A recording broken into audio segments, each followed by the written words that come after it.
Nuestro cuerpo lleva millones de años de evolución y no va a generar procesos erróneos. Hay muchas causas que pueden hacer que ese entorno inflamatorio no termine de resolverse. Como el dolor, ¿no? El dolor también tiene muy mala prensa, se ve como algo malísimo. Hay que evitar el dolor siempre, cuando el dolor también puede ser información del cuerpo, ¿no? Y de hecho yo he visto muchas analíticas de personas supuestamente delgadas que dices, estará bien, y ves la analítica y tiene un hígado graso de caballo, ¿no? De hecho, algo que yo no termino de entender es si muchas veces se critica mucho la medicina convencional y luego te vas, se supone, a la medicina más integrativa o más alternativa y hacen lo mismo pero con suplementos. 3, 2, 1... Muy buenas a todos, soy Pedro Ibar, esto es Emotion Me y hoy estoy con la doctora Irene Sendino, que nos va a hablar de inflamación, pero si la he traído al podcast es porque a nivel personal me parece que es una persona que va a conectar mucho con vosotros por su empatía y por su forma de entender la medicina, porque ella antes de ser médico fue más tiempo paciente, así que es todo un placer, un honor tenerte por aquí por casa, gracias. Gracias a ti, Pedro, y muchísimas gracias primero de todo por haberme invitado hoy aquí. Es un honor para mí estar, si le hubieras dicho a la Irene de hace 5 o 6 años que iba a estar escuchando el 321 en directo, no lo hubiera creído y espero que podamos aportar valor tanto de mi experiencia personal como con mis pacientes. Pues te lo agradezco yo a ti y de hecho quiero dar públicamente las gracias a Irene porque ella me ayudó con parte de Super Sapiens ya en el año 2021 Sí. y bueno, ¿quién nos iba a decir que varios años después pues ibas a escribir tu libro que tenemos por aquí, que nos va a ayudar a mejorar nuestra salud y sobre todo a entender conceptos que a veces pueden estar demonizados o que se pueden malinterpretar y que nos pueden alejar precisamente de la salud. Exacto. Y uno de ellos es el concepto de inflamación, que me encantaría que lo compartieras y que lo aterrizaras de la forma tan bien que lo haces. Vale. Pues es verdad que la inflamación últimamente está muy de moda y está muy sonada y muchas veces podemos pensar que la inflamación es solo como algo malo. Sin embargo, la inflamación no es más que un mecanismo que lo que hace es ayudarnos y darnos las herramientas, es decir, genera una vasodilatación que se llama, para aportar todos esos nutrientes que necesita ese daño que se encuentra ahí a que se resuelva en el menor tiempo posible. Entonces realmente es un mecanismo fisiológico y necesario para estar sanos. Lo que ocurre es que este proceso, si se empieza a cronificar, es decir, si esa fase de resolución de la inflamación no se da bien por múltiples factores, pues uno de ellos, por ejemplo, puede ser que tengamos un estrés crónico de base que nos esté generando una inflamación crónica constantemente y por tanto no damos lugar a que se dé esa resolución. Puede ser que haya ciertas proteínas o componentes alimentarios que también nos estén generando un entorno inflamatorio, pueden ser tóxicos ambientales. Hay muchas causas que pueden hacer que ese entorno inflamatorio no termine de resolverse. Y aquí ya pasaríamos a lo que se denomina esa inflamación crónica de bajo grado, que lo que ocurre es que va a ir generando un desgaste de nuestro sistema inmunitario. ¿Por qué? Porque al final, cuando hay esa inflamación, obviamente se generan citoquinas que lo que hacen es tratar de resolver esa inflamación y activan ese sistema inmunitario para resolverlo. Pero cuando estamos constantemente llamando a la puerta a las células inmunitarias, pues estas dicen, bueno, pero ¿cuándo nos vas a dar las vacaciones? Porque llega un punto que están agotadas, tanto de recursos, porque al final esa activación constante agota nuestros recursos energéticos, tanto de micronutrientes, como por ejemplo la vitamina A, el zinc, la vitamina D, los omega 3, y de por sí, energéticamente, nos genera un cansancio de ese sistema inmunitario que lo que va a hacer es que empiece a actuar de forma errónea. Es decir, nosotros la inflamación en un primer inicio la interpretamos como algo bueno, cuando es agudo, cuando nos hemos dado un golpe, cuando nos hemos quemado, cuando nos hemos hecho una herida o simplemente tenemos una infección vírica, pero cuando ya pasa a ser algo crónico, que ya no tiene un uso como tal útil, lo que ocurre es que ese sistema inmunitario pues se empieza a agotar y a entrar en un modo de alerta, de supervivencia, de huida. Entonces, en este modo alerta del simpático, nuestro estrés, nuestro cortisol, se va a disparar. Y entonces lo que genera es que, claro, no se puede permitir el lujo de fallar, porque está en modo supervivencia. Él piensa que vamos a morir. Claro, por ejemplo, para aterrizarlo de forma cotidiana, cuando tú tienes un esguince y se te pone el pie como una bota, Exacto. esa inflamación es algo necesario, es algo natural, porque más allá de pensar que es algo negativo, estamos llevando un montón de nutrientes a una zona que necesita reparación. Exacto. Y es uno de los problemas cuando, por ejemplo, pues tratamos de cortarla rápidamente con antiinflamatorios, ¿no? Tenemos que dar tiempo a que ese proceso fisiológico que está ahí por algo, o sea, nuestro cuerpo lleva millones de años de evolución y no va a generar procesos erróneos. Entonces, debemos dar lugar a que se dé esa inflamación para poder resolver pues esa lesión o ese esguince. Entonces, volviendo al tema de la supervivencia, cuando nuestro cuerpo está en ese modo alerta, lo que ocurre es que, como decía, pues no puede tener el lujo de equivocarse. Entonces, ante la mínima duda de que algo nos vaya a atacar, que no sepa si es bueno o es malo, él va a generar anticuerpos, porque no puede permitirse el lujo de fallar. Entonces, ahí es donde está el peligro de que pueda potenciar reacciones autoinmunes o alergias más heavy y crónicas. Y podríamos asociar esta inflamación, viéndola de una forma neutra, no ni buena ni mala, sino como un proceso natural, a algo parecido como el dolor, ¿no? El dolor también tiene muy mala prensa, se ve como algo malísimo, hay que evitar el dolor siempre, cuando el dolor también puede ser información del cuerpo, ¿no? Exacto.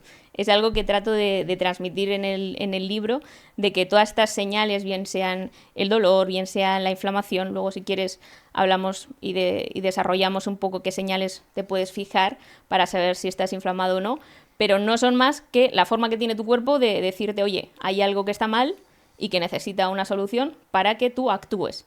Entonces es la forma de comunicación y por tanto no deberíamos tratar de inhibirla para simplemente encontrarnos mejor, sino tenemos que encontrar esa causa.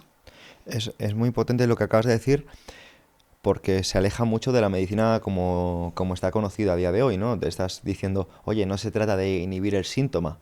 Y eso, fíjate, rompe con lo que normalmente solemos escuchar de los médicos, porque vamos precisamente a que nos quiten los síntomas, a que nos quiten los síntomas. Y tú estás diciendo, a ver, no se trata de que te quiten los síntomas, sino de entender qué es lo que lo ha producido, entender que esta es una señal informativa, que tu cuerpo te está hablando y que debes escucharlo y entender las señales. Exacto, porque si no, al final, esos parches sí te quitan el síntoma, pero no quitan esa sobreactivación inmune que va a generarte, pues eso, que aparezcan esas enfermedades autoinmunes o esas alergias. Y de hecho, por eso, muchas personas que ya tienen una enfermedad autoinmune desarrollada van generando más enfermedades autoinmunes, porque realmente el foco no está siendo resuelto. Te están dando algo para el dolor articular, te están dando algo para la piel, pero el conflicto interno que está a nivel intestinal, esa inflamación que hay de bajo grado, sigue ahí presente, sobreactivando ese sistema inmunitario y va a seguir generando anticuerpos y posiblemente pues sigan apareciendo otras patologías u otros problemas posterior. O sea, que estás diciendo que si alguien no ataja lo que le está provocando ese problema y se centra en cubrir los síntomas, muy probablemente de una enfermedad autoinmune venga otra y de ahí a otra hasta que entre un colapso, ¿no? Metabólico. Sí, de hecho, lo que se dice es que a las enfermedades autoinmunes les gusta mucho hacer amigos. Entonces se suelen asociar entre ellas. Por ejemplo, la celiaquía y el hipotiroidismo pues están muy asociados, la artritis y el Crohn, porque suelen ir en pareja, pero realmente la causa es esa, que no se está yendo a la causa de esa inflamación. Y es lo que trato de hacer hincapié en el libro y en la prevención de ser capaces de detectar esas señales iniciales que nos está dando nuestro cuerpo para poder realmente solucionar el problema y que no vaya más. Has mencionado inflamación de dos tipos, ¿no? Inflamación de bajo grado e inflamación aguda. Me gustaría que hicieras una distinción de estas dos y también de tipos de inflamación que tenemos en el cuerpo, porque creo que todo el mundo ha entendido de forma sencilla lo que es una inflamación cuando tenemos un esguince o cuando nos caemos, incluso se rompe algún hueso o lo que sea, pero también la inflamación que tú describes en el libro va muchísimo más allá, ¿no? Y de hecho podemos no solo tener inflamación a través de lo que comemos, sino también neuroinflamación, ¿no? Entonces creo que podrías hacer una distinción de tipos de inflamación y cómo diferenciarlos. Vale, me parece muy buen apunte.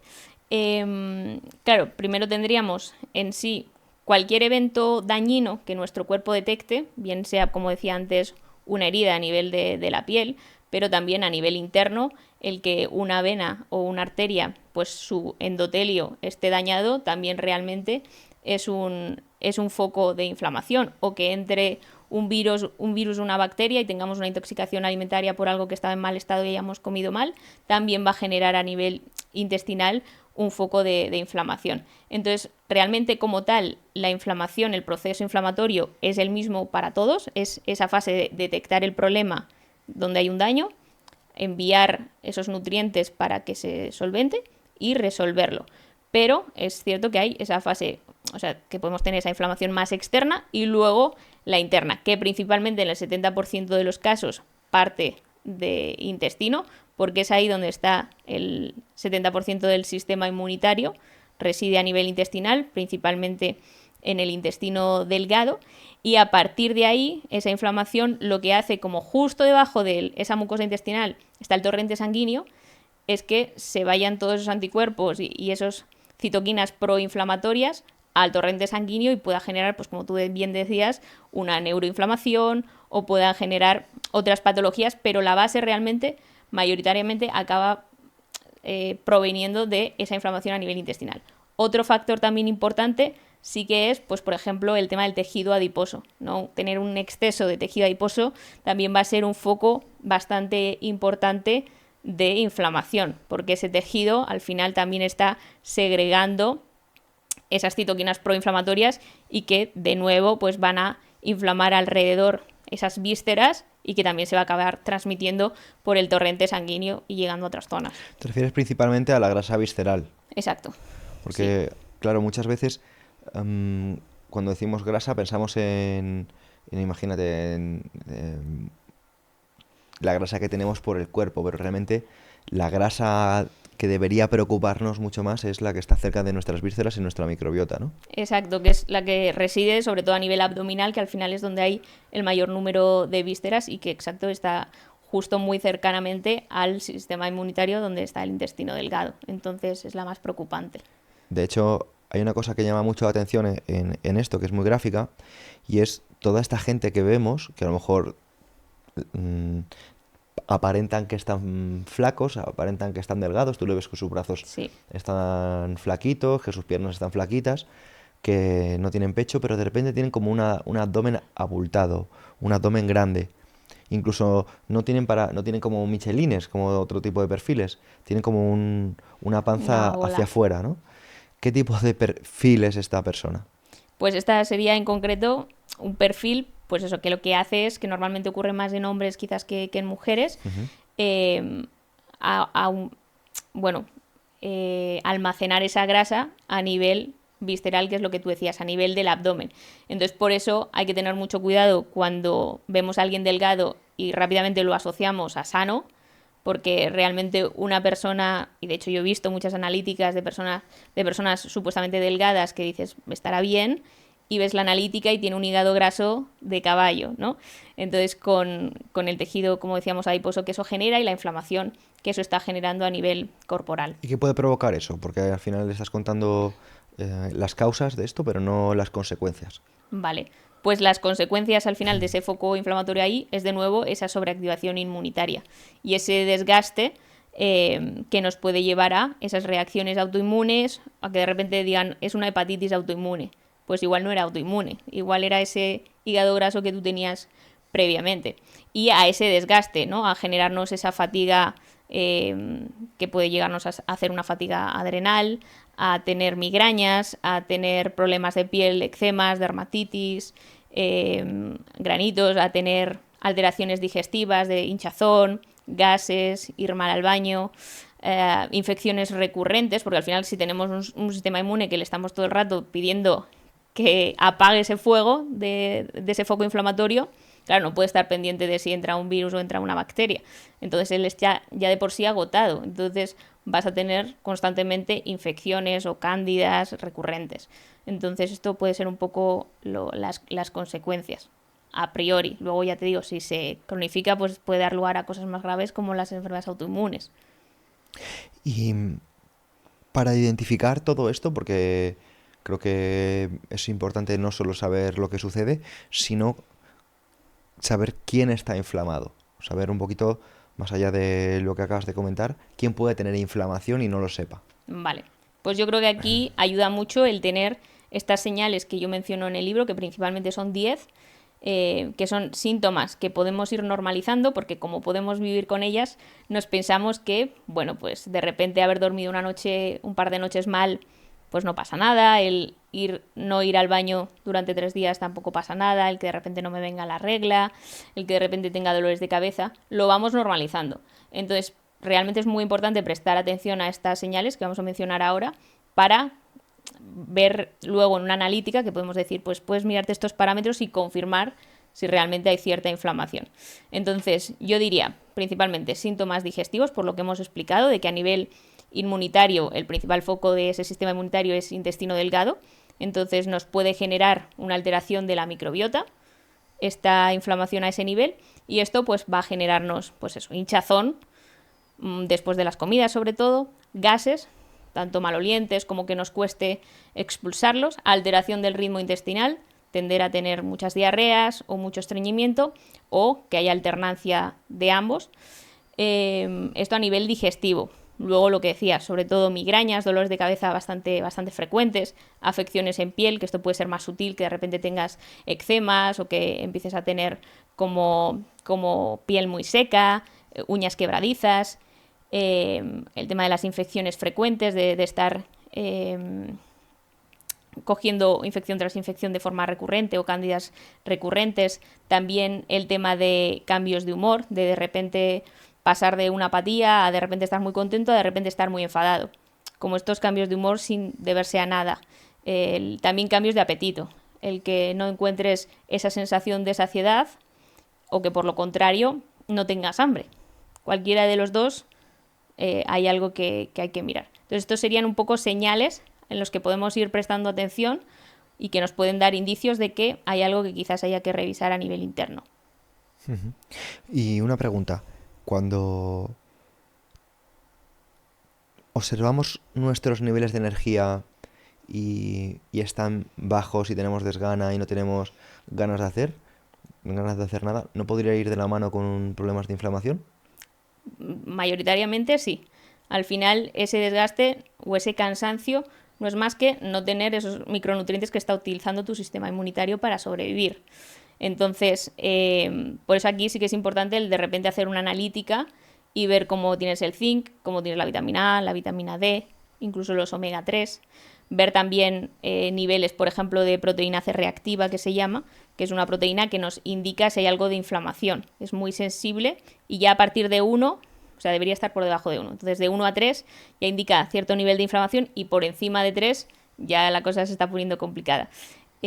También nos puede ayudar a mirar los niveles de ferritina, que es el hierro almacenado a nivel hepático, que lo que hace es nuestro sistema inmunitario, bueno, nuestro organismo, a modo de protección, lo que hace, como muchos de los microorganismos utilizan el hierro para su propio beneficio, él dice, bueno, pues voy a ser más listo y entonces voy a guardar todo ese hierro a nivel hepático, que es la ferritina, para que no lo puedan utilizar. Entonces, un buen indicio de que está habiendo inflamación es mirar los niveles de ferritina a nivel hepático.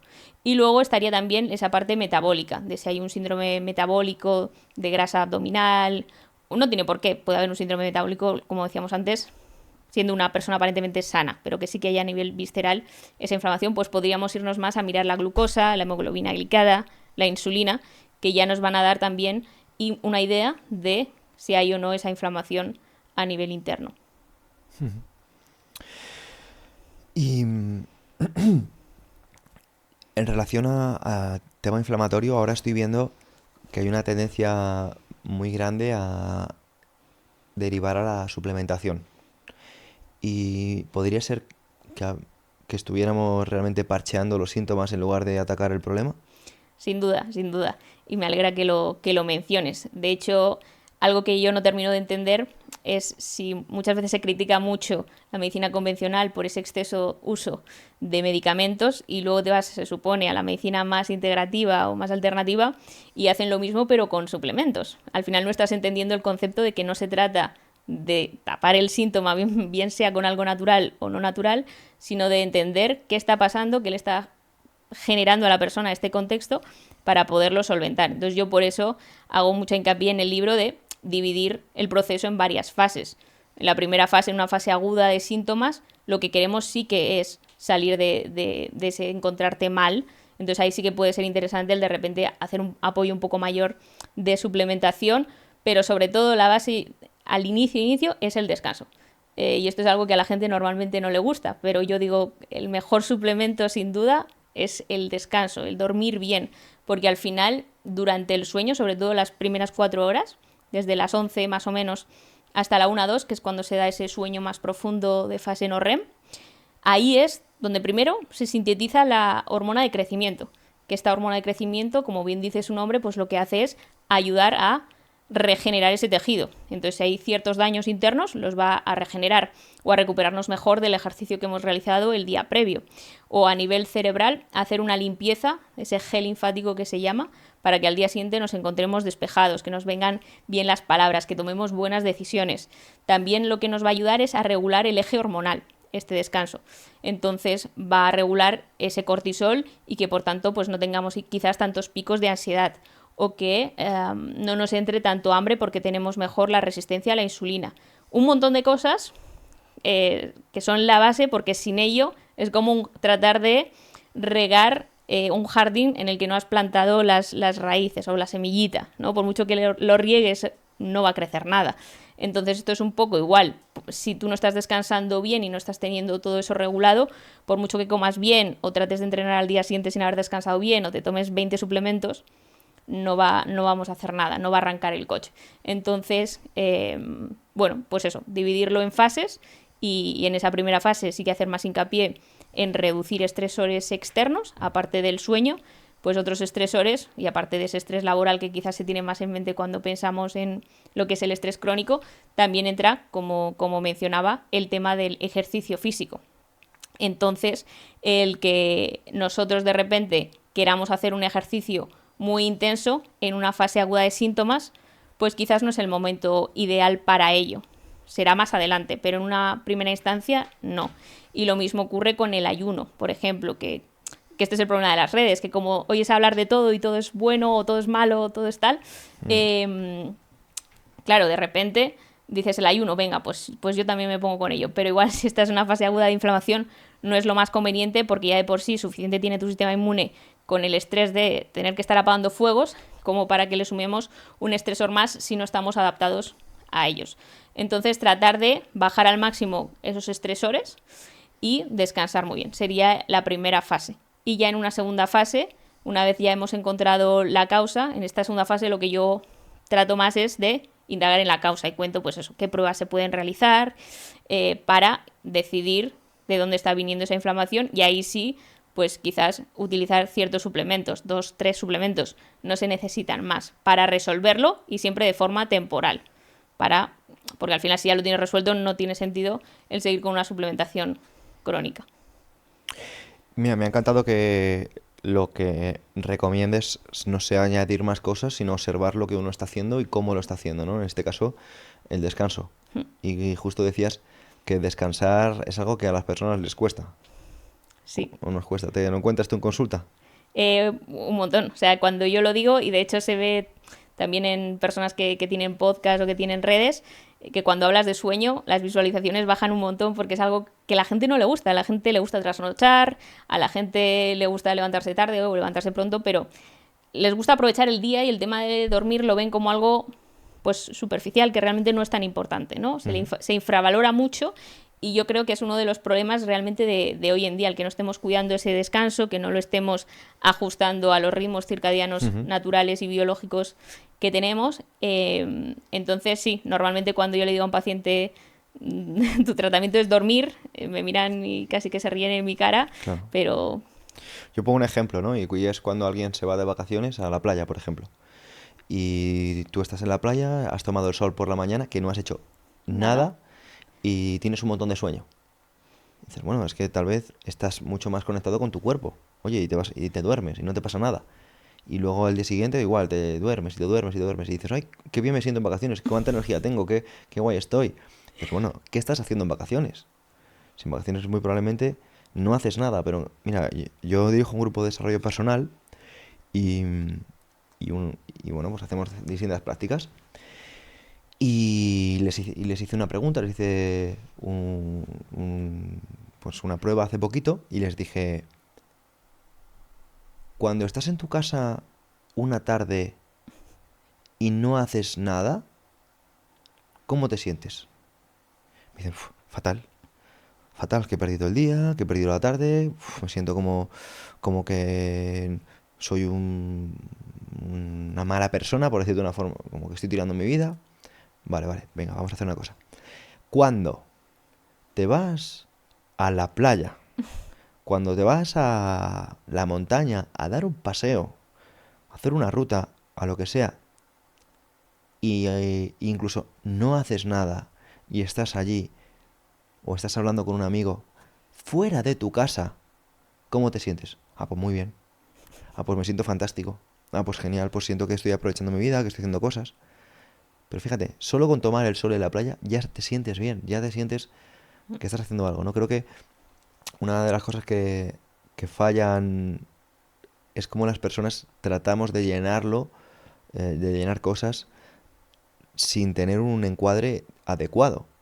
Y cuando, por suerte, avanza un poco la divulgación, en lugar de quedarse, como tú estás comentando, ¿no? En parchear o en dar los 4 trucos que necesitas para estar bien, y si no te lo llevas al autoconocimiento, te lo llevas a ti mismo, te lo llevas a los porqués, es cuando se puede tener resultados de verdad.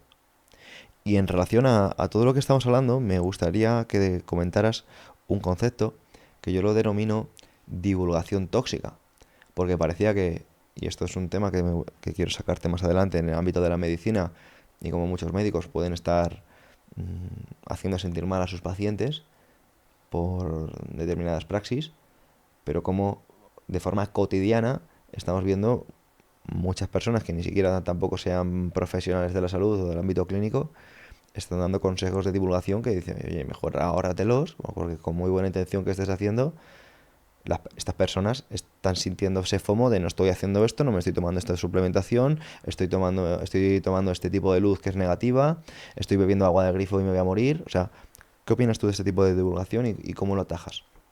Pues creo que es muy importante traerlo aquí y hablar de ello porque, claro, el problema de las redes sociales es que muchas veces no sabes realmente quién sabe y quién tiene la razón, ¿no? Y es el principal problema porque nuestro nivel de medición es ver cuántas visualizaciones tiene o cuántos seguidores o cuántos tal. Y ahí estamos perdiendo realmente lo importante que es saber si eso es para ti primero de todo.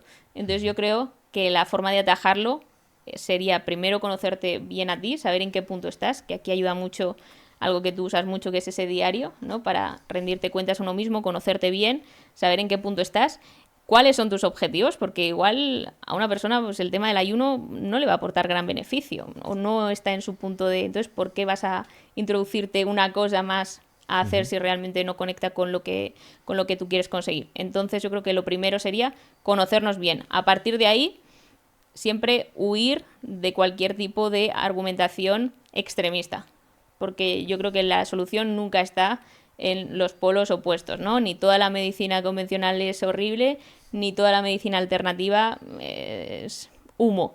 Es que da miedo, yo escucho gente que dice, no comas fruta, la fruta es caca. Y me quedo como diciendo, ¿pero qué es esto, no? Y luego llega otros que dicen, no, no, solo come carne, la carne es lo mejor porque te quitas todos los carbohidratos malos y demás. Claro. Y dices, a ver, yo no estoy fomentando ni que comas fruta, ni que comas carne, ni nada, pero, o sea, ¿hacia quién están divulgando estos? O sea, que decir, es que a mí me da pavor a Yo veces creo que es una encender el móvil. forma fácil de hacerte con un público. Al final el tener cierto mensaje muy polarizado, quieras o no, llama la atención. Entonces yo creo que es la forma que están viendo que tiene más repercusión y la están aprovechando, a mi ver, de forma errónea. Pero creo que va más por ahí. no tanto en el querer aportar, sino en el querer ellos lucrarse en el tránsito. Entonces aquí al final pues eso, es conocerse, no caer en esa minoría de edad que llamaba Kant, para también tratar de tú investigar y ver pues esto que dice esta persona realmente tiene cierta verdad o no, o me lo está maquillando, o no, tratar de tener también nosotros una rigurosidad a la hora de saber que seguimos o que dejamos de seguir. Y en el ámbito de la divulgación, ya si entramos en el plano médico, tú has tenido un, un viaje interesante, ¿no? En el ámbito de la divulgación. En el ámbito, no de la divulgación, que es una cosa que imagino que llevarás relativamente poco, sino lo que tú te has encontrado por tu camino, a lo mejor cuando, y tengo aquí algún dato, ya con 12 años te dan un diagnóstico bastante complejo, ¿no? ¿Podrías contar un poco qué te dijeron a ti cuando tenías 12 años? Claro, yo ya parto de que casi a los 2 añitos ya me diagnostican de artritis, entonces, por así decirlo, no tengo memoria de una Irene sana o sin enfermedad. Entonces empieza mucho ese no entendimiento de por qué mis compañeros pueden jugar al fútbol y yo tengo que quedarme en una silla sentada sin más, porque mis compañeros en un cumpleaños pueden comer sándwiches de Nutella y yo no, porque como muchos porqués y muchos no entender. Entonces, en ese proceso desde tan pequeñita de tú no entender y tener que aceptar cosas pues como un dolor crónico, el tener que ir a rehabilitación y pasar todas las tardes allí, el estar harta de médicos, de nutricionistas que te dicen lo que tienen que hacer, lo que tienes que hacer y tú no entiendes por qué o realmente no notas mejoría, porque realmente era lo que me pasaba, que yo no terminaba de encontrarme sana. Me decían de seguir probando medicamentos, de seguir probando ejercicios físicos, de dietas milagro, pero ninguna realmente, había cositas que sí que te mejoraban, pero ninguna realmente me llevaba a un punto de yo encontrarme sana, y al final eso te lleva a una frustración. Entonces, durante ese proceso, si encima se suman pues comentarios ajenos no solicitados, como el que tú mencionabas, que me dijeron, pues así, tendría ahí 12 añitos, que era una de estas situaciones, yo apenas podía andar. De hecho, mi colegio, que estaba a unos 5 minutos andando, muchas veces me tenían que llevar en coche o acercarme como buenamente se pudiera. Entonces, para subir a las clases que estaban en los pisos de arriba, normalmente pues me acompañaba un profesor al ascensor para ya subir con ellos. Entonces, en uno de estos días me acompañó una profesora con la que yo, o sea, que no me daba clase a mí, sino que era ajena a todo, y me dijo tal cual y segura de sí misma: si estás así ahora, ¿cómo vas a estar de mayor? Claro, esa niña de 12 años fue como wow, una jarra de agua fría, que ese día de hecho yo recuerdo que no dormí. Porque claro, estás viendo y realmente dices, ostras, es que igual es verdad. Si ya estoy tan mal, ¿no? Si ya estoy con dolor crónico, si apenas me puedo levantar de la cama, si apenas puedo andar, estoy tan limitada en todos los aspectos, ¿qué me espera si esto no deja de ir a más, ¿no? Entonces fue muy duro, fue un comentario muy duro, y como esos pues me he encontrado muchos más proveniendo de médicos también, pues por ejemplo, es que estás mal hecha, o es que no hay nada más que podamos hacer, es que esto es crónico, tienes que aceptarlo, ¿no? Este tipo de mensajes tan lapidantes que no te dan herramientas y tú te vas como quedando como más pequeñito. Total. Que imagino que también te pasaría a ti un poco en tu proceso que Total. pasaste con el accidente, que es muy frustrante y muy triste, porque dices, jope, es que no hay nada que yo pueda hacer para mejorar esto. Entonces llega un punto que ese dolor pues pesa mucho. Dices, es que vivir así, vivir con este dolor, con este cansancio crónico, con no poder llevar una vida normal, no poder ser, no por un querer ser como los demás, pero bueno, hay un punto en el que dices, Sí, bueno, pero quiero también irme a dar un paseo, quiero, imagínate, hacer una familia, quiero ciertas cosas cotidianas que creo que que no son, se valoran que no se cuando las valoran, tienes. que se normalizan. Y como tú Eh, dices, que los profesionales de la salud no te encaminen, sino que realmente te, te destruyan casi, porque al final estamos hablando de que el estado de ánimo cambia con las personas. No es lo mismo que alguien te diga, qué bien te veo hoy, Irene, a que sí, alguien te diga, uy, Irene, qué mal te veo, y mañana no vas a estar mejor. Y sí. decir, wow, te hunden más, te hunden. Te pueden destruir, sí. Y más cuando yo Tiene- muchas veces... Y cuando tienes consideración por esas personas, Sí. porque les tienes en una autoridad, les tienes en un respeto, les tienes en una potestad de que tienen más capacidad de acción que tú en la vida, porque tú te ves una persona al final, como has dicho antes, más pequeña, que es un tema muy delicado. Y muchas veces, bueno, más mis padres, porque al final era una niña, iban con opciones de, oye, pues esta alimentación le podrá funcionar, o el de repente hacer sesiones de fisioterapia le podrá ayudar, o hacer este ejercicio, y lo único que te decían era, "Pf, lo mismo va a dar, es una enfermedad crónica y tiene que Crónica. aprender a vivir con ello".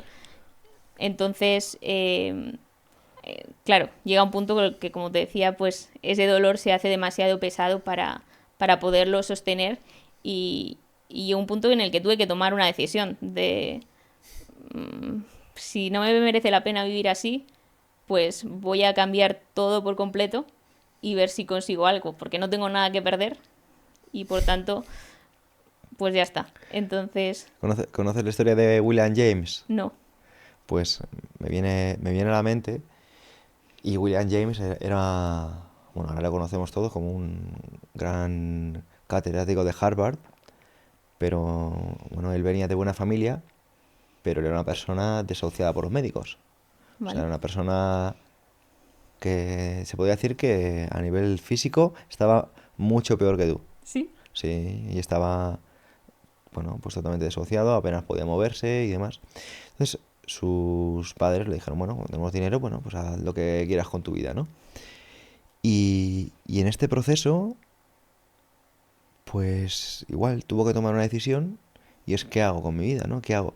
Bueno, pues él tuvo un cambio en la forma que tenía de hablarse a sí mismo, de enfocarse con las cosas, de actuar, y es muy famoso por la frase de un pensamiento, siembra un pensamiento y cosecharás una emoción, siembra una emoción y cosecharás una acción, siembra una emoción y cosecharás una acción, siembra una acción y cosecharás un hábito, y siembra un hábito y cosecharás un carácter, siembra un carácter y cosecharás un Ya. destino, ¿no? Entonces él empezó a cambiar cositas muy, muy, muy pequeñas, porque todo lo que se supone que se podía hacer estaba desahuciado. Claro. Y yo me imagino tu caso, ¿no? Creo que con 2 años, ¿no? Tenías diagnosticada la artritis, poco después, ¿no? Hipotiroidismo, más tarde celiaquía, que vamos a ver, vamos a contarlo aquí públicamente, o sea, que parecía un suma y sigue. Tú has mencionado antes el tema de que las enfermedades autoinmunes como que tienen colegas, y en tu caso, bueno, Estaba la pandilla al completo. estaba la pandilla en completo, no sé qué faltaba por ahí. Claro, y es que ese era el principal problema, porque yo hacía todo lo que los médicos o los profesionales de la salud me decían, pero sin embargo yo no veía cambios en mí de ese encontrarme bien, de vale, estoy haciendo todo lo que me dicen, pero yo sigo con dolor, yo sigo sin poderme levantar de la cama, sin poder hacer ejercicio, sin tener a nivel mental también, al final eso te apagaba un montón, o sea, no tenías energía ni siquiera, pues eso, para ir al colegio, para estudiar, para hacer toda esta serie de cosas rutinarias quedamos por sentadas. Entonces, entraba un poco en, no sé cómo decirte, en lucha, el decir, estoy haciendo todo lo que me dices y aún así no veo un cambio, y peor aún, me siguen apareciendo más patologías y vamos añadiendo más medicación que tampoco me están resolviendo nada. Entonces al final la única forma ahí que tuve fue, pues eso, tomar las cartas en el asunto y decir, pues llegados hasta este punto, vamos a ver qué encuentro que pueda cambiar o que al menos me ayude a sentirme un poco mejor o un poco más sana. Y fue ahí cuando empecé a indagar, sobre todo empecé, claro, estaba en un punto, ya te digo, de desesperación de esto no tiene sentido, ¿no? Muy bajito, de los más delicados que he tenido de mi vida. Entonces ahí lo único que buscas es una chispita de esperanza que te diga, no está todo perdido, no hay algo que puedes hacer y que quizás no conozcas. Entonces fue en esa búsqueda, yo empecé a buscar pues otras historias de otros pacientes con patologías similares a las mías u otras enfermedades autoinmunes, y di con una alimentación que no había escuchado al respecto, que era la alimentación paleo, que ahora sí que se oye mucho de esto, ¿no? Pero entonces pues no tanto. ¿Cuándo fue eso? ¿Qué edad tenías? Pues aquí estaría en la carrera ya, o sea, esto ya sería con 17, 18 añitos, más o menos. Y entonces empecé a indagar en este tipo de alimentación y di con una reumatóloga que ya aplicaba estos cambios en Estados Unidos con sus pacientes y veía cambios no solo a nivel de síntomas, sino también a nivel ecográfico, de radiografías, y se veía incluso una regeneración a nivel del cartílago, etcétera, que esto ya era como, wow, no solo encima puedo mejorar mis síntomas, sino que hay esa capacidad, tu cuerpo tiene la capacidad de regenerarse, que es algo que en medicina ese mensaje se pierde. O sea, si estás así, pues luego tendrás esta enfermedad e irás a peor, y siempre es ir a peor. No se concibe esa capacidad enorme que tiene nuestro cuerpo de resolver los conflictos y de regenerarse y repararse. Eso no me cabe en la cabeza. O sea, no me cabe en la cabeza, Irene? O sea, ¿cómo una persona que estudia medicina no conoce esto? Porque se infravalora. Al final la medicina se centra en tratar la enfermedad, no en tratar la salud. Pero es que tú misma, jope, llevas un rato hablando de inflamación. Pero llevas hablando de un rato de inflamación no como algo negativo, sino como algo fisiológico, que precisamente en algunos casos es muy positivo. O sea, no podríamos... Básicamente, el ejercicio físico es un proceso inflamatorio, voluntario, para después generar una adaptación a ese estresor y superarlo entrenamiento tras entrenamiento, ¿no? Como algo que cualquier estudiante de CAFIDE sabe de siempre, no lo aterriza un médico cuando es la figura número uno en salud, en el ámbito divulgativo, en una sociedad. Pues sinceramente me gustaría tener la respuesta, pero no la encuentro. O sea, de hecho, durante la carrera es que no se aborda para nada esa fase. Sí que hay una asignatura que es prevención, que creo que dura 3 o 4 meses. Una asignatura en toda la carrera que se llama prevención. Sí. Fantástico. Pero bueno, que realmente está más enfocada en temas infecciosos. Entonces, no es algo que se estudie y que se tenga en cuenta por eso, porque yo creo que simplemente están enfocados en patologías crónicas que no pueden ir a mejor y no conciben ese concepto ni de prevención ni de mejora. O sea, que es que hay muchas cosas, y yo creo que también quiero que de aquí salga un mensaje inspirador para las personas que nos puedan estar escuchando, de siempre, siempre, siempre vas a poder ir un poquito a mejor. O sea, creo que no existe ese te vas a quedar así siempre, y ni siquiera no deberíamos dejarlo que existiera en nuestra mente. Creo que nuestra mente tiene una capacidad súper potente y es importante que esos mensajes no se cuelen dentro de nosotros, y por eso decía antes que es importante dejar ese mensaje de un pequeño huequito a la esperanza, a que eso puede cambiar, puede mejorar, puedes ir a mejor, porque si no es que estás hundido. O sea, si encima estás en el pozo de síntomas, de dolor, de tal, y tú mismamente a nivel mental tampoco crees que eso pueda ir a mejor, no hay nada que podamos hacer. Y me gustaría que me comentaras, porque me ha generado mucha curiosidad, como la dieta paleo pues es una dieta antiinflamatoria que te ha podido mejorar y cambiar muchas cosas a nivel de salud, pero como con 2 años empezamos a tener enfermedades o tener problemas. O sea, es una cosa de genética, es una cosa de estresores del entorno, es una cosa de estar expuesto a situaciones que nos pueden hacer enfermar. ¿Cómo lo ves tú? Yo aquí en el libro lo explico como piezas de dominó, que se van juntando hasta que una pues tira y hace el efecto dominó, ¿no? Entonces, una de ellas sí que, claro, es la genética, pero como dice una genetista que se llama Judith Stern, la genética carga el arma, pero el ambiente es quien lo dispara. Sí que es cierto que con 2 años, que aquí fue parte de mi problema de ese no entender, como con 2 añitos ya puede partir esa semejante sintomatología, ¿no? Entonces, seguramente en mi caso sí que haya una carga genética mayor, porque luego había esa celiaquía también de base no identificada. Imagínate 20 años consumiendo gluten sin saberlo. Y también se unen otros factores, como pueden ser, que en las enfermedades autoinmunes ocurre mucho, infecciones bacterianas o víricas. Por ejemplo, un citomegalovirus está muy relacionado con con el lupus o con la esclerosis múltiple. Un Klebsiella pneumoniae está muy relacionado con la espondilitis. Entonces, esta serie de infecciones que de repente pasamos de largo, pues pueden también formar parte de esa causa de activación autoinmune. Y por supuesto, el entorno también va a formar un papel importante, y el sexo. El tener un sexo femenino ya de por sí da una carga inmunitaria mayor, y por tanto hace más probable que ese sistema inmunitario sea más fácil que se desajuste. Ujú. ¿Y qué conceptos te ayudaron? Porque al final tú ahora mismo eres una persona totalmente funcional. Nadie hubiera dicho que has tenido tantos problemas de salud. O sea, ¿qué conceptos te han parecido a ti claves para mejorar tu salud y estar a un buen nivel físico? Vale, pues yo creo que lo que más me ayudó fue entender que era un proceso, que esto no consistía en hacer una carrera, sino que era una maratón y de mucho tiempo.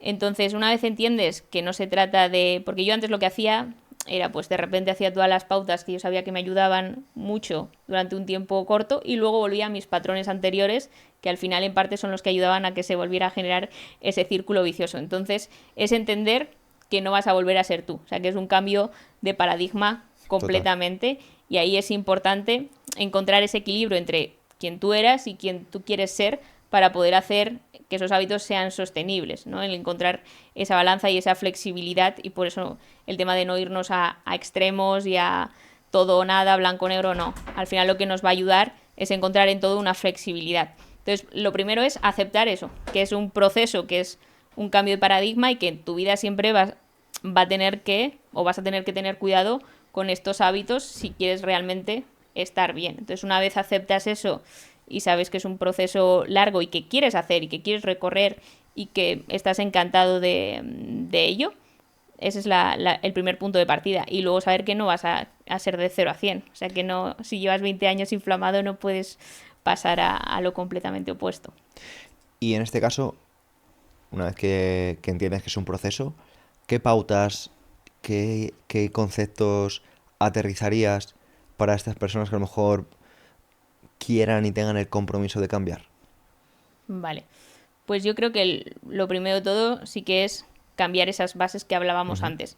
Yo pongo una pirámide en el libro, ¿sí?, y menciono, bueno, la primera fase ya la hemos comentado, que sería ese descanso. Cuidar un montón de tu descanso, de tu sueño, sobre todo en una fase aguda. Entonces, tratar de regular los ritmos circadianos. Una forma fácil de hacerla, pues, es nada más te levantes, tratar de dar un paseo, que te den esos haces de luz, y lo mismo cuando te vayas a acostar, esas últimas horas de luz, pues también tratar de recibirlas para que se vaya regulando ese ritmo circadiano y esa síntesis de melatonina sea la correcta y nos ayude a entrar en un sueño más profundo. Entonces, primero, cuidar el descanso. Luego sí que vendría el tema de la alimentación, de tratar de llevar una alimentación lo más antiinflamatoria posible, que hoy en día sí que hay al respecto muchísima información. No irnos a nada extremista, no creo que haga falta, a no ser que tengas un brote agudo de una enfermedad autoinmune, irte a una carnívora o una paleo como yo en su momento, pero bueno, sí saber que pues tomar proteínas de calidad, ¿no? Carnes, pescados pequeños, huevos ecológicos,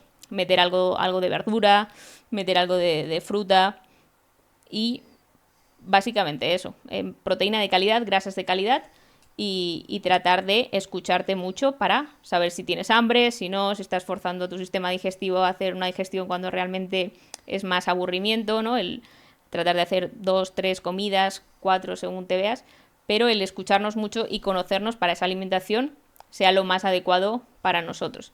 Y luego estaría el entrenamiento, que en mi caso realmente fue, yo creo, lo que más me ha ayudado a mejorar, porque mi problema era que como cuando me venía un brote se me inflamaban las articulaciones. Entonces durante ese brote tú estás en cama prácticamente, y todo lo que hayas podido ganar de entrenamiento lo pierdes, y durante ese brote te quedas, pues eso, parecido a cuando tú tuviste el accidente, que pierdes toda la masa muscular, pero lo que pasa es que ocurre cada 3-4 meses. Entonces es como un círculo demasiado pesado. Entonces es entender que como es un proceso, pues quizás no puedes hacer un entrenamiento de CrossFit, pero igual sí que puedes hacer estiramientos. Un paseo. O igual sí que puedes hacer un paseo de 5 minutos. lo mínimo. O sea, saber que cualquier cosita cuenta y que es mejor hacer algo que no hacer nada. Entonces, adaptar al punto en el que te encuentres ese pequeño estímulo de ejercicio físico y a partir de ahí ir mejorando e irte fortaleciendo, porque además todas estas bases lo que va a hacer es que esos brotes de esas enfermedades autoinmunes o de esa inflamación se vayan disipando en el tiempo y que cada vez aparezcan, pues en vez de cada 3 meses, cada 6 y luego cada año. Entonces esos márgenes aún te van a hacer ponerte más fuerte, ponerte o sea, tener más salud para, aunque te venga otro brote, poderlo sostener de una forma mucho mejor y que dure menos en el tiempo y que sea mucho más sutil esa inflamación que ocurra. Entonces yo me centraría en estas 3 dinámicas. Uh-huh. Y te quiero preguntar también por que, claro, en nuestro sistema hemos normalizado ir al médico para cuando estamos malos, ¿no? Y entonces, obviamente, el médico pues es un experto en cubrir síntomas. Pero claro, estamos teniendo un cambio de paradigma y nos estamos dando cuenta de que realmente el buen médico es un médico de prevención. ¿Cómo ves tú este panorama? ¿Cómo ves la evolución del sistema médico? ¿Cómo lo ves en comparación a cómo está, lo que es? ¿Cómo encontrar un buen profesional? Sé que son muchas preguntas, sé que es un tema muy amplio, pero claro, sé que tú atajas esto de otra forma, que de hecho has compartido una idea que me parece fantástico, lo que si quieres la compartimos ahora. Vale, sí, me parece correcto. Venga, pues vamos a compartir. Antes la doctora Inés Endino me ha dicho, oye, mira, yo tengo realmente el compromiso de mostrar que todas las ideas que tengo en el libro funcionan y llevadas a la práctica van a mejorar la salud de la persona que las practique, ¿no? Entonces hemos llegado al acuerdo de, oye, mira, entre todas las personas que nos estén escuchando, que comenten su caso en los comentarios. O sea, yo invito a que vayan a YouTube, que ahí se va a ver de una forma más fácil, y digan, oye, mira, mi caso es este y me encantaría que me ayudara la doctora, ¿no? Entonces, bueno, pues yo con alguien de mi equipo también me involucraré para dar estas nociones, pero no en el ámbito que vas a tocar tú, sino más en el ámbito de entrenamiento. Me parece muy guay esta propuesta porque es una forma de acercar al público que realmente todas estas cosas que estamos hablando vean que es que tiene un efecto, aunque ya tienen mi historia personal para verlo, pues que realmente puedan ellos mismos experimentar este proceso. Entonces sí, yo creo que estaría guay el que dejaran un comentario incluso diciendo por qué les gustaría que les ayudásemos, porque lo más importante es, de nuevo, tener simplemente esa creencia de que puedes cambiar. Creo que solamente necesitamos eso y el resto te vamos a acompañar nosotros. Ya cerraremos qué márgenes de tiempo para que podáis ver el cambio de esta persona que salga elegida y no acompañarle solamente a nivel de hábitos de vida, de alimentación, de sueño, suplementación, etcétera, sino también se ha ofrecido Pedro a hacer un abordaje a nivel de entrenamiento que es muy importante. Sí, y como has dicho, una cosa que me parece muy útil que se puede aplicar desde ya. Y yo, tras sentarme con cientos de profesionales de la salud en ya muchísimos años, hay una cosa que es clave, y de hecho me lo dijo el doctor Mariano Sopuch. La clave no es la voluntad ni el esfuerzo. La clave, como acabas de recordar, es creer que se puede. Porque si hacemos las cosas pero sin un convencimiento, realmente nuestro cuerpo no está actuando de forma coherente. Por ejemplo, para entenderlo de una forma sencilla, nuestro cerebro muchas veces, de hecho la mayoría de veces, no distingue la realidad de la imaginación. Y esto yo creo que se puede entender de una forma muy sencilla cuando alguien tiene determinado tipo de sueño y se levanta con cambios físicos, o tiene sudores fríos, o incluso si alguien siente que está mordiendo un limón o que está saboreando un limón, puede llegar incluso a saborearlo. Claro, a salivar mucho más. Por tanto, vamos a entender que ciertas ideas que nosotros estemos teniendo en la cabeza están condicionando nuestra realidad, ¿no? Entonces es súper importante tener la mentalidad adecuada. Y gracias, yo creo que a muchísimos deportistas de alto nivel que cada vez están hablando más de estos temas, me viene a la mente, por ejemplo, desde Novak Djokovic a Ilia Topuria, la mentalidad, la forma en la que uno se ve, es que afecta de forma determinante a nuestro sistema inmunitario, a Sí. nuestra fisiología y a nuestra salud de forma directa. Y no es algo, quiero decir, que al final todo esto que comentas es lo que se conoce como el efecto placebo. El efecto placebo lo que genera es cambios bioquímicos, porque bien sea desde un medicamento cuando se hacen en estudios, pero también ocurre lo mismo con tus pensamientos. Cuando es algo que tú genuinamente te crees, tiene que ocurrir este efecto de que genuinamente te lo creas, porque si no, obviamente Total, como no acabas de sirve. decir, no vale compensarlo. Sí, O sea, hay que es... realmente confiar y Eso es. creértelo que eso es posible. Se generan cambios bioquímicos partiendo de como tú decías, de partida, pues se baja ese cortisol, porque si tú confías en el proceso, ya de por sí no estamos en ese simpático, en ese alerta, sino que pasamos a estar en un estado de parasimpático y esa bajada de cortisol va a ayudar a sintetizar cosas como la dopamina, ¿no? A estar un poco más motivados, o la serotonina, incluso la oxitocina, a tener un estado más de placer, incluso a llevar mejor el dolor por esta oxitocina. Se potencia también el sistema inmunitario, por supuesto. Al final, con esta bajada de cortisol, se da esa potenciación del sistema inmunitario. Entonces, realmente, por el simple hecho, bueno, por el simple, de creerte tú este pensamiento, estás generando una ayuda inmensa a tu cuerpo para que resuelva mejor ese proceso y realmente te pongas mejor antes. Y es uno de los fallos más habituales, bueno, fallos o pero sí, con los que problemas con los que se suelen encontrar los pacientes, que es cuando ven que no están mejorando y se enfocan mucho en el síntoma y en el síntoma y en el Sí. síntoma, y realmente dentro de ellos es que no confían en que eso pueda mejorar y creo que es clave en cualquier proceso de Sí, sanación. incluso en una pérdida de peso hay personas que están muy ofuscadas y, y están muy deseosas de bajar peso y lo quieren bajar y lo quieren bajar y eso sin querer está subiendo precisamente ese El pico cortisol, sí. de cortisol que está impidiéndote ya no bajar grasa, sino incluso te está haciendo perder músculo en ese proceso. Yo siempre pongo el ejemplo de mi amigo Uri. Mi amigo Uri es un tipo que una característica que tiene, y por eso está tan fuerte, es que no se estresa. Por nada, ¿no? No se estresa. Entonces, eso favorece que su Claro. recuperación sea muy buena. Entonces, ¿el por qué entrena tan duro? ¿Por qué? No, porque es que es un tipo muy difícil de estresar. Y tú ves que, de hecho, esto es muy interesante. Me encantaría que más personas lo entendieran. ¿Cómo observamos la calidad muscular de una persona? ¿Cómo observamos la, la gestión del estrés y la estructura de una persona? Bueno, pues esto nosotros en programación neuromotriz lo estudiamos mucho y vemos a perfiles que tienen una hipertonía, o sea, esto es un músculo tónico, tú lo ves que está muy duro, pero no tiene por qué estar fuerte. Entonces tú ves estructuras de gente que a lo mejor están duras, pero es frágil, no tienen una capacidad de volver a recuperar esa forma.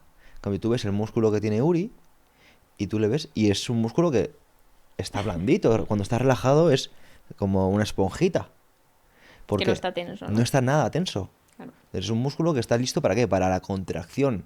Cuando vemos a alguien que a lo mejor está muy duro, tú aparentemente dices, ah, pues qué duro, qué fuerte.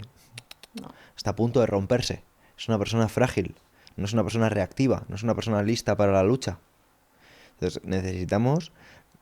Mira, otra de las cosas que nosotros compartimos a nivel profesional en lo que es la certificación, el máster de programación neuromotriz es lo mejor que le puedes aportar a la gente con la que trabajas, lo mejor, y lo digo aquí, o sea, me mojo, lo mejor que le puedes aportar a la gente con la que trabajas es adaptabilidad.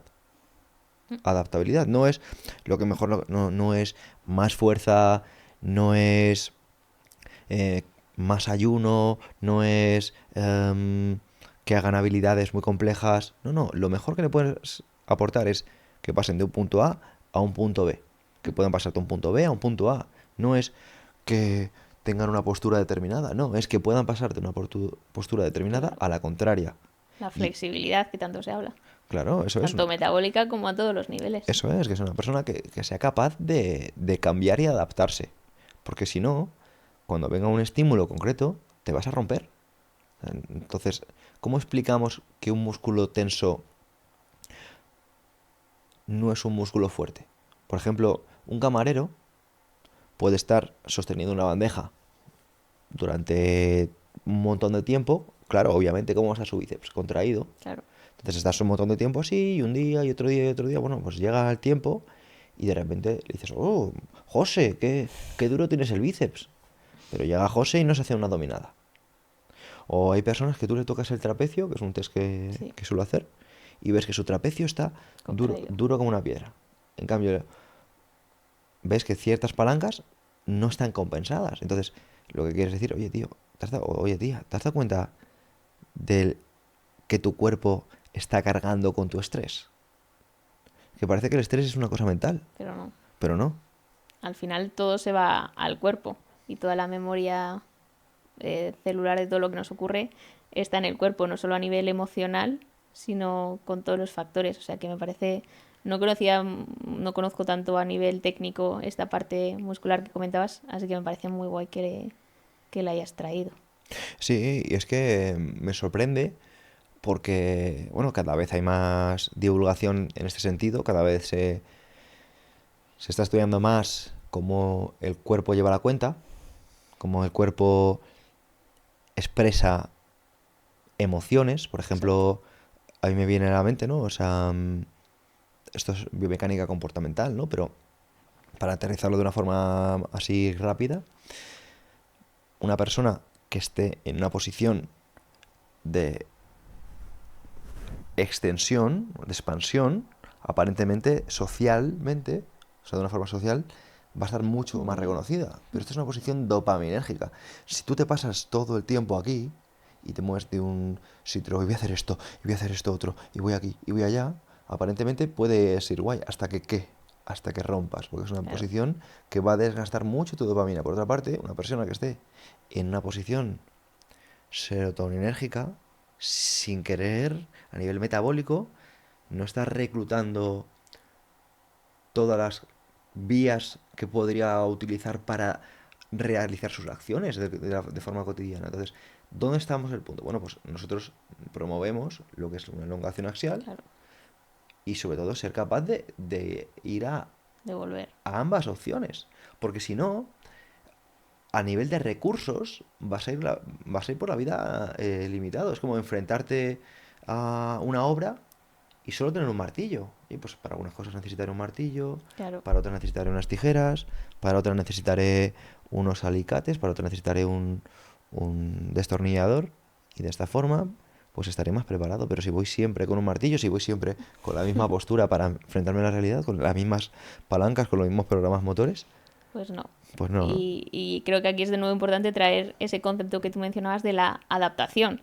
Mismamente, antes, como depredadores, nosotros éramos capaces, por supuesto, de andar largas distancias, de correr y sprintar cuando teníamos que correr, pero también pasábamos mucho tiempo sentados o tumbados. Y estaba bien, y seguramente no tendríamos dolor porque estábamos adaptados a estar en todas las posiciones. Entonces, por ejemplo, estas modas de ahora, pues eso, como decías, o tener siempre esta posición, o trabajar de pie con una máquina que me hace estar andando, o creo que es más interesante simplemente estar adaptado y poder usar cada recurso cuando necesites usarlo, que tratar de crear situaciones nada convencionales y que a la larga pues vas a acabar petando, sin duda. O sea que es muy guay. Sí, es muy guay y espero que haya servido para que las personas que suelen estar muy rígidas o Despierten un poquito. eso, quien está en una posición, pues trate de buscar La contraria. eso, en la contraria, ¿no? Movernos un poquito también para ser adaptables.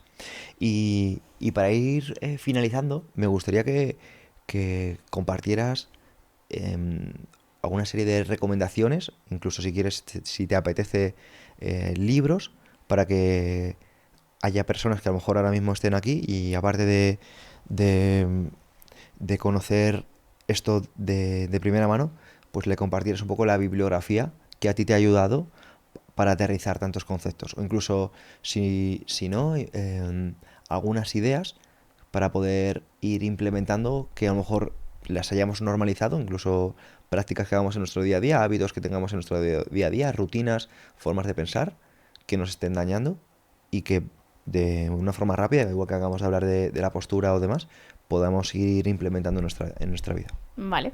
Me gusta mucho. Pues creo que hay uno y que se suele dar muy por sentado, que es el agradecimiento, ¿no? Ujú. El activar ese sistema reticular para lo bueno. Porque muchas veces en estos procesos difíciles de salud nos centramos demasiado en qué mal estamos y en todos los síntomas y en todo lo que no tenemos. Y creo que algo que nos puede ayudar bastante a al menos ver un poquito de luz es hacer este trabajo de apreciar y estar agradecidos por lo que sí que tenemos.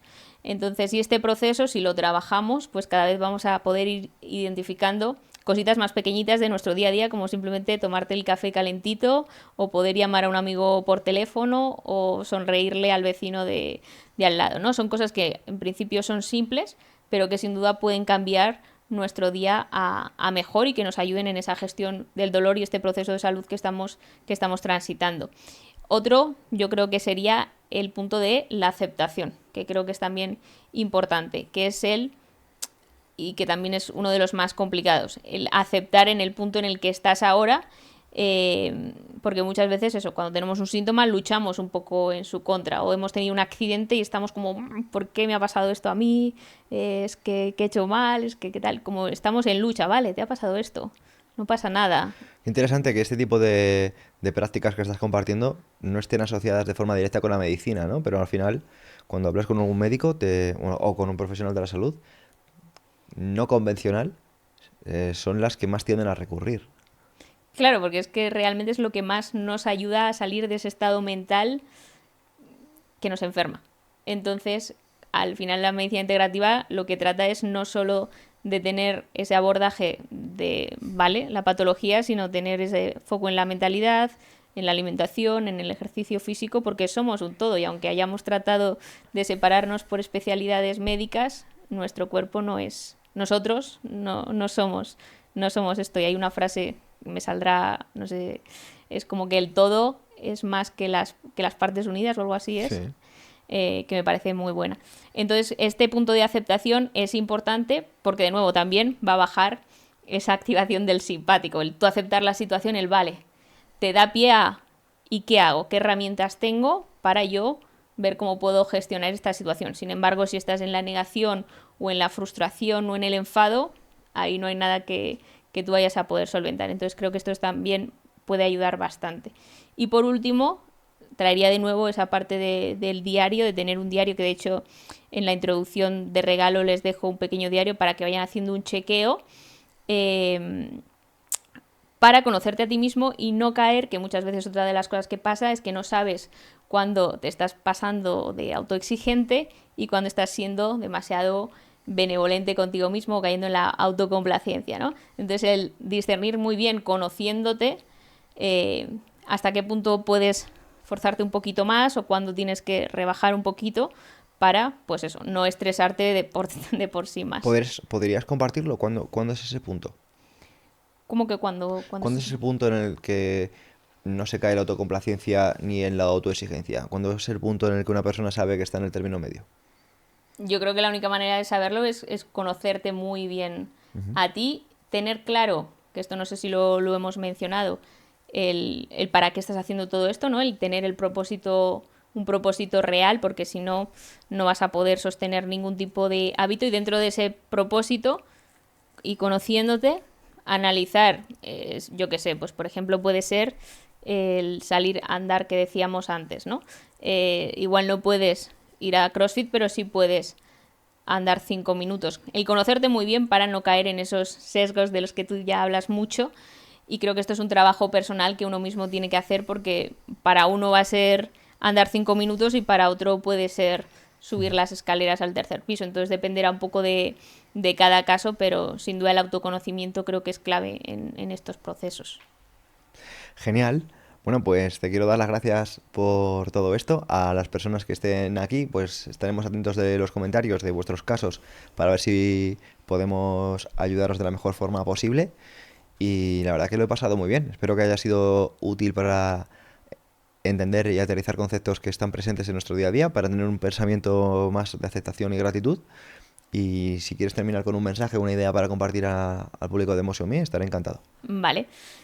Bueno, ya que has mencionado el tema de la gratitud, quería antes de terminar darte también las gracias a ti, primero por algo que seguramente no sepas, y es que fuiste, bueno, yo cuando te conocí llegué al podcast, lo primero de todo, ahora ya 6, no sé, lo empezaste en 2018, 2019, y fuiste una parte muy importante de ese proceso tan delicado en el que yo estaba pues eso, en uno de los momentos más bajitos de mi vida, y recuerdo con mucho cariño cuando yo me planteé hacer todo este cambio abrupto, que me fui incluso a un pueblito, a una casita que tienen mis padres para aislarme y tratar de hacer todo, bueno, de una manera diferente, que tenía una rutina y lo que hacía era en esos primeros 10 minutos nada más despertarme, que hacía una serie de estiramientos y lo que hacía era ponerme uno de tus episodios, que además duraban más o menos eso, 8 o 10 minutitos, y me ayudaban a empezar el día ya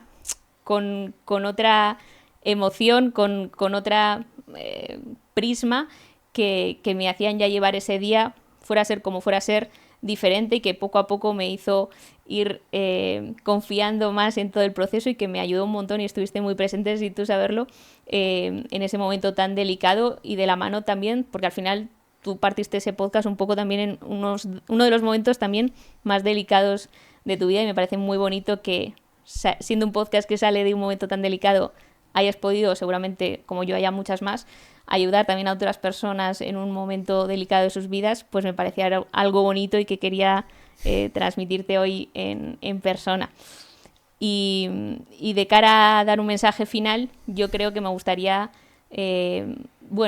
hacer hincapié también en esta parte de, sobre todo, honrar el camino que llevamos, que a veces también se nos olvida y, como decía antes, pues nos pasamos quizás de exigentes y no vemos ya todo lo que hemos conseguido, no nos quedamos solo con, pues yo sigo teniendo, no sé, hinchazón, pero no veo que ahora eres capaz de andar 10 minutos al día y antes no podías salir de la cama, o que ahora comes más o menos, tratas de comer limpio y no haces tal. Entonces, tratar de honrar el camino que ya hemos recorrido, de seguir confiando en el proceso, al igual que has confiado en tus síntomas que te han hecho estar, por ejemplo, hoy aquí escuchando este podcast, porque no te conformas, porque sabes que hay algo más que puedas hacer, pues que confíes en que realmente es así y que sigas por ahí y la vida te recompensará. Muchas gracias a todos y hasta la próxima.